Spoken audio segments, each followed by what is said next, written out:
안녕하십니까? 2025년 3월 28일 금요일 인도네시아 헤드라인 시작합니다. 첫 번째 소식입니다.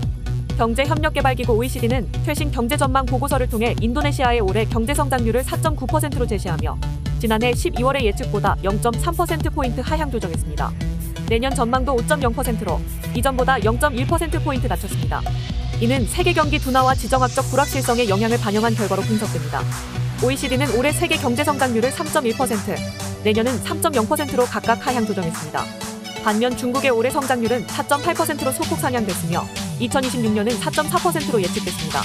인도네시아의 올해 인플레이션율은 1.8%로 하향됐고 2026년은 2.8%로 상향 조정됐습니다. 특히 글로벌 투자자들이 동남아 시장에서 자금을 회수하고 중국 주식으로 눈을 돌리면서 인도네시아와 태국 증시가 큰 타격을 입고 있다는 외신 보도도 나왔습니다. 이는 지역 내 투자 불확실성과 낮은 성장 기대가 투자 심리를 위축시킨 것으로 풀이됩니다.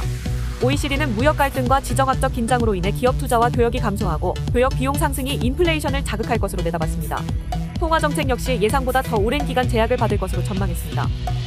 다음 소식입니다. 인도네시아 정부가 출범시킨 새 국부펀드 다난타라가 시장의 불안 심리를 해소하기 위해 세계적 인사들을 자문진으로 영입했습니다. 다난타라 측은 브리지워터 창립자 레이 달리오, 컬럼비아대 제프리 삭스 교수, 태국 탁신 친나왓 전 총리 등이 자문위원으로 참여한다고 밝혔습니다. 또한 조코위 전 대통령과 수실로 반방 유도요노 전 대통령도 운영위원으로 이름을 올렸습니다. 다난타라는 싱가포르의 테마색을 본보기로 설계됐으며 앞으로 약 9천억 달러 규모의 국영자산을 관리할 예정입니다. 프라보어 수비안토 대통령은 이 펀드를 통해 핵심 산업 투자를 확대하고 경제 성장률을 현재 5%에서 8%까지 끌어올릴 계획입니다. 그러나 국부펀드를 통해 정부의 기업 통제가 지나치게 강화될 수 있다는 우려가 제기되고 있습니다. 최근 다난타라가 국유기업 소유권을 넘겨받기 시작했다는 보도 이후 자카르타 종합지수가 급락하는 등 시장 불안이 확산됐습니다. 중앙은행도 외환시장 개입에 나서는 등 사태 진정에 힘쓰고 있습니다.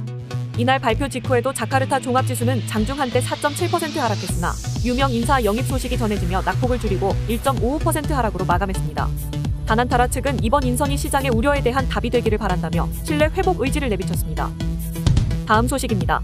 중국 니켈 코발트 생산업체 리젠드가 인도네시아에서 생산 중인 코발트가 미국의 관세 대상에서 제외된 것으로 나타났습니다. 이에 따라 미국 기업들이 관세 부담 없이 인도네시아산 코발트를 적극적으로 구매하고 있는 것으로 확인됐습니다. 업계에 따르면 리젠드는 인도네시아의 무관세 지위를 활용해 중국과 캐나다산 제품보다 저렴한 가격에 코발트를 공급하고 있습니다. 반면 중국산 코발트는 최대 35%의 고율 관세가 부과되고 있으며 캐나다산에도 내달부터 관세가 적용될 가능성이 높아 대체 수요가 인도네시아로 집중되고 있습니다. 중국은 세계 최대 코발트 생산국이지만 2018년부터 시작된 미국의 관세 조치로 인해 수출의 제약을 받아왔습니다. 특히 전기차 배터리나 방위 산업에 필수적인 코발트에 대한 미국의 수입선 다변화가 본격화되면서 인도네시아산 원료의 전략적 중요성이 더욱 커지고 있습니다. 한편 리젠드를 비롯한 중국 기업들이 인도네시아 내 코발트 생산을 주도하고 있으며 지난해 인도네시아의 코발트 생산량은 전년 대비 약 63% 증가한 3920톤으로 전 세계 공급량의 11%를 차지했습니다. 이는 인도네시아가 글로벌 공급망에서 새로운 핵심 생산지로 부상하고 있음을 보여줍니다. 다음 소식입니다.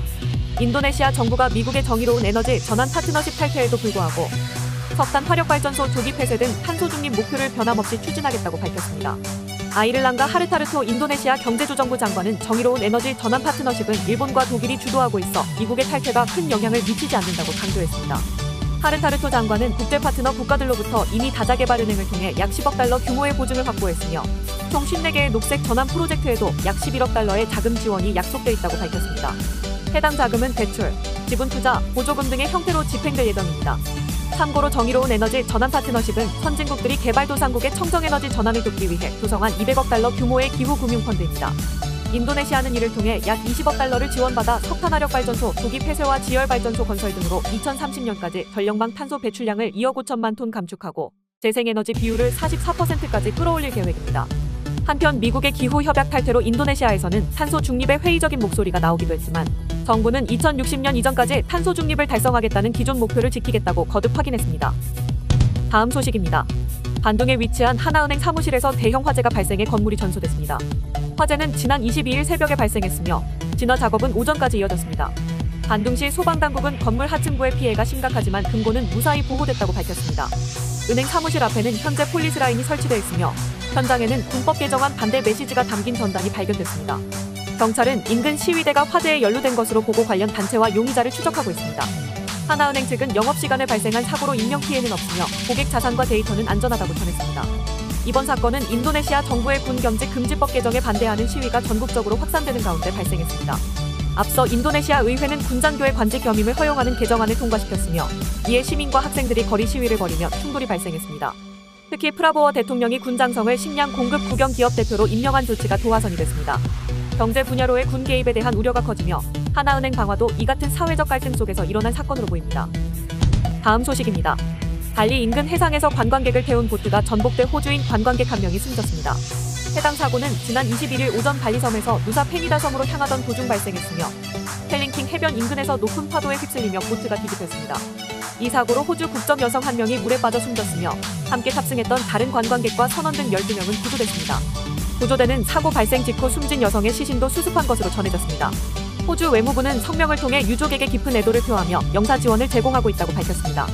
이 사고로 최소 2명의 호주인이 부상을 입은 것으로 파악됐습니다. 참고로 인도네시아는 약 17,000개의 섬으로 구성된 선박이 주요 교통수단이지만 노후한 선박과 느슨한 안전기준으로 인해 해양 사고가 잦습니다. 최근에도 수차례 대형 전복 사고가 발생한 바 있어 안전관리에 대한 우려가 지속되고 있습니다. 시청해주셔서 감사합니다. 다음 시간에 뵙겠습니다.